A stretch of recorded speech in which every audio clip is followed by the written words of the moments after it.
Hello, my lovelies. It's Carol. I'm back. I hope you had a wonderful holiday and New Year and are looking forward to all kinds of good things in the new year. I know I am. Past couple of years have not been cute, but you're here. So come on in, come on in. I got something for you today. I'm pouring the tea. Actually, I'm doing coffee today because, it's a day. It's cold and I like coffee. So come on in. But I'll pour you tea if you like. I've got the citrus lemonade that I know you all love. I'm sorry, citrus lavender. Citrus lavender. I've got that. I can pour that for you if you like.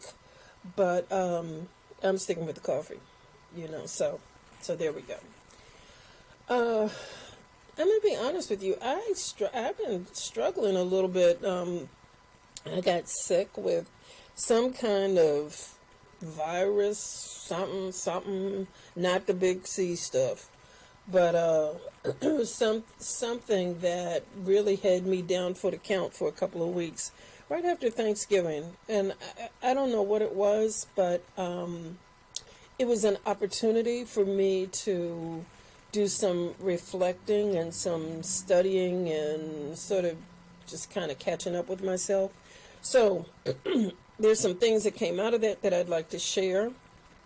So come on in, get comfy. The pillows are fluffed and waiting for you to come in and get comfy. And what I'm going to talk about today and over the next, I don't know, weeks, months, years, I don't know, however long the Lord has me in this particular area. But I want to talk about feelings. Ooh, deep stuff. Something that we don't always like to do so much. And it's a difficult subject for me because I was raised not to have feelings. And so I got used to, and still do in a lot of ways, stuffing them down. A feeling something would bubble up and I would just push it down. And that has traveled with me throughout my adulthood. And it's just recently that I have learned how to feel what I'm feeling and not necessarily name it, but just to be aware of it and not feel like it's something that I need to escape from. So this is going to be like a really personal kind of talk, but I hope you will join me for the path that we're going to take for just a little while. I'm not going to talk long, because this is heavy. But it's also freeing, and so that's really the point that I hope you get out of this. I was raised to be critical, and critical of myself, critical of other people. I didn't realize I was critical of myself so much.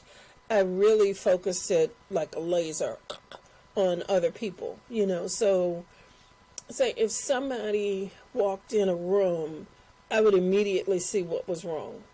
That a button was out of place or something was broken or whatever it was, and not in a mean spirit, but out of a critical spirit. And I think a lot of us suffer from this, and we just think, oh, we're choosy, or we're just critical about things that aren't right, and but it's really more than that. And I think what we don't do is turn that laser on ourselves to see where being critical really comes from. So if you will allow me, let's travel on with this a little bit further. Now, I'm not saying, so let's get clear, I'm not saying go through life and, give yourself a pass on every little thing and think every little thing you do is right and correct. Because I know there's some folks like that, and that's not what I'm saying. But I'm saying if you are critical about everything, always, all the time, and it comes up relentlessly, then I would suggest to you that it's a way for you to avoid certain things. It's a way, certainly, for you to avoid real intimacy. Because who can get close to you if you're just being critical, if you're finding out everything that's wrong? And, for the most part, if you look hard enough, you can find something wrong with everybody all the time. You don't have to look real hard because we're human. And that comes with the territory. So what I'm suggesting is looking at, if this resonates with you, if you feel like, this is kind of hitting me, I'm feeling a little, like maybe this could be me, then let's look at it a little bit further. I discovered, I'm in a PhD program, and in my studies, I discovered recently a feeling wheel, and it describes 78 feelings and how they are interrelated, which is like really amazing. And what I discovered is that being critical is related on two ends. It's related to being mad, and it's also related to being skeptical. So, now how does this play out? Okay, so if you're in a critical space where you're always looking for what's wrong, not intentionally, but it just seems to come up where you see these things all the time. Perhaps you are, in essence, skeptical of good things happening for you. And that's why you're critical, because you feel underneath of it all, well, if something good happens, something bad is going to be right behind it. And so to keep something bad from happening, you're critical or you're skeptical or both. Like if somebody comes with good news, like, just off the top of my head, somebody comes and says, oh, our mutual friend is getting married. First thing you say is, well, it's not going to last because she was married before and he's got a reputation and he does this, this, and this, and he was blah, blah, blah, whatever it is. That may be kind of where your criticalness is coming from. Does this resonate? I mean, I'd really like to go and explore this. And if you are interested, I would really appreciate it if you would contact me on Facebook on the Tea Time page, Tea Time with Carol page. And I would be willing to put a group together to talk about this and explore this. Let me get back to my point before I go way off field. The other part, I said there were two parts to two relationships to being critical. Skeptical is one end, the other end is mad, and do you know people, so, we don't have to bring this all the way home just yet, but let's just see how it resonates. People who are just always mad. If you have spent any time in church, you will find that there are some sweet sisters who are just always mad about something. He shouldn't have done that. You shouldn't have said that. I mean, just always, whatever it is, whatever comes up, they're mad about it. Well, that's part of being critical and part of being skeptical. But underneath of it all, do you hear the fear underneath of it? Fear that I won't be accepted, fear that I won't be loved, fear that something bad is going to happen. If you have spent any amount of time in black skin in this country, then it's no wonder. It's no wonder that you feel like this, that, this is resonating with you, that this is your lived experience, because it ain't easy being black in this country. And I don't know if anybody on here is on TikTok. And I know people make fun of it and, you feel like it's something for, it's just a whole lot of controversy about it. But there is something that is occurring right now that is so positive. I just can't believe it. Somebody, I don't know who started it, but it started a couple of weeks ago, I think. I'm usually late to the party, so I really don't know how long it's been going on. But it is black women who decided to get together and follow each other. So if, you follow me, I follow you. And it's not just about the numbers, but it's about supporting each other, increasing the algorithm so we see each other's posts, we see each other's messages. Because if you leave TikTok and the algorithm, and any social media for that matter, if you leave it to its own devices, it's very hard to find any black content unless you say something like hairstyles black girl or black woman, or whatever it is you're looking for. You have to put that adjective with it in order to find anything black, because the algorithms screen us out. Now, there are some folks who are not real happy about this particular campaign. It's called Black Girl Train Follow, or Follow Train, Black Girl Follow Train.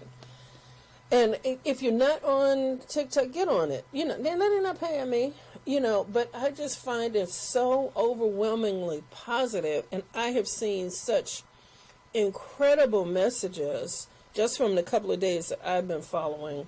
I really recommend that if you're not on it, get on it, and get on the Black Girl Follow Train, because I'm on it. I'm riding, and I'm riding hard. So I suggest you do the same. Now, one of the other things that I want to mention to you, I'm being kind of funny today, kind of, sort of. One of the posts that I saw this morning from a content creator named Queen Work, who's on TikTok. She posted about a study that's been done that HuffPost wrote about from the Journal of Nursing Research. They did a study about depression in black women.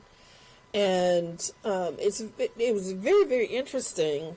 And I think this may resonate with some folks too. They quoted a woman named Lauren Carson, who is the head of Black Girls Smile, which is an organization. I think they're based in New York, but it's about providing mental health services for black girls and black women. And what this study found was that depression does not come up for black women in the same way that it comes up in the DSM, which is the book that medical providers, therapists, and counselors, and whoever, they use the DSM, the diagnostic for mental. So I forgot what the whole acronym is, but it's the DSM, and they use that in order to define, what you've got. And there's a DSM for everything, not just mental stuff. But, if you exhibit this kind of thing, then you've got that problem, that you're diagnosed with that particular, I don't want to call it disease, but that issue. And so this study found that the DSM doesn't apply, which was designed by white men, naturally, patriarchy is alive and well. It was designed by white men, and it doesn't fit the way depression occurs in black women. And so if you are having problems with depression, first of all, it's difficult for black women to recognize it as depression because it comes up in so many other ways. It comes up as ta-da, you being critical, and you being self-critical, and you blaming yourself, and you having a hard time sleeping, and you're feeling very anxious about things. And all these things may be occurring, and because if you are seeking help about it, your medical provider may not recognize that underneath these symptoms that you're describing, what's really underneath is depression. So, saying all that to say, if you are struggling right now, then make sure the next time you see your doctor or your therapist or counselor, whomever you consult about these things, talk to them about this being depression being underneath of what's going on with you, having a difficult time. You also sometimes put it on the change of life. Oh, I'm not sleeping well. I'm in perimenopause. And there's been a lot of talk about that, and that may be part of it too. And then, just be led by the Spirit as to how you want to deal with it, because, in this country, writing prescriptions is usually the first thing. And so you may want to look at some alternative ways of dealing with depression and the symptoms and the root cause. So I'm just saying, be open, do your own research, find out what's out there, find out what's going on. And, you know what? We're stronger together. It is time out for us isolating ourselves, and for us not lifting each other up, and for us undercutting each other, which happens in the workplaces far more often than it should. We are stronger together. And it is time for us to recognize the trick that is being played, not just on us, but on unaware white people as well. And when I say unaware white people, I'm talking about those who believe the lie that they are bigger and smarter and better because they happen to be born with a which by no stroke of genius of themselves, but they happen to be born with a different color skin. And the lie is that, oh, that makes you better. And so while they're spending their time looking down on us, they're blinded to the things that are really going on. I did not intend for this to become a political post, and I'm not talking about anybody in particular. I'm just saying, big picture, it is time for us to be aware of what is really going on, and really start pulling together. It is time for us to overcome those last vestiges of slavery. Those vestiges are, we can't trust each other. Black men and black women have a difficult time dealing with each other because of how we both have been socialized. It's time to get past, to do the work, do the healing for all of that, so that we can move forward together in whatever way that takes place. I don't know ultimately how that's going to play out, but it is time out for the horrific abuse that we have received since 1619 and before. It is time for us to start taking control of the education that our children get. It is time for us to kind of push back on some of the sheer lunacy that is going on in this country. And if not, we can pick up our marbles and decide this is how we're going to operate.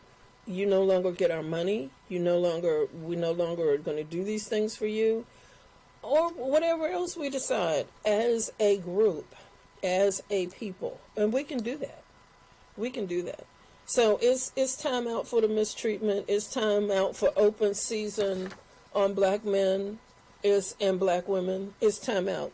It's time out for open season on our children. It's time out for the police to feel like, they can just shoot willy-nilly on any black person they feel like it, and there's no responsibility, there's no repercussion, there's no nothing. It's time out for white people feeling like it's our job to make them feel comfortable and secure and okay, and educate them on why we feel the way we feel. And it's just time out for all that. I'm tired of all that.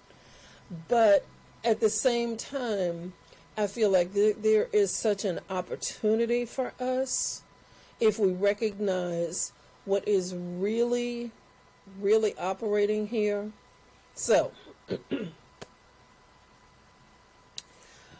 I think I want to leave you with that. And as I said, feel free to contact me, and to tell me how you think. I'm on Facebook, so check me out on Facebook. You can private message me. You can go on my page, or you can go on the Tea Time page.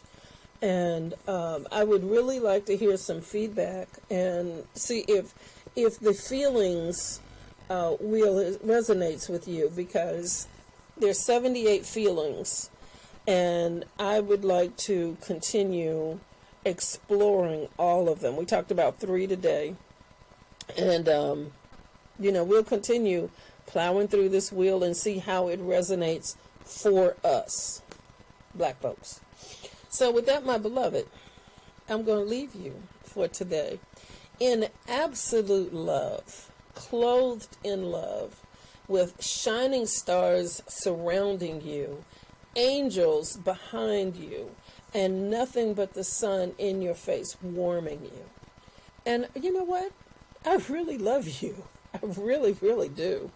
So until next time, be blessed, and we'll talk again soon. Love you. Bye.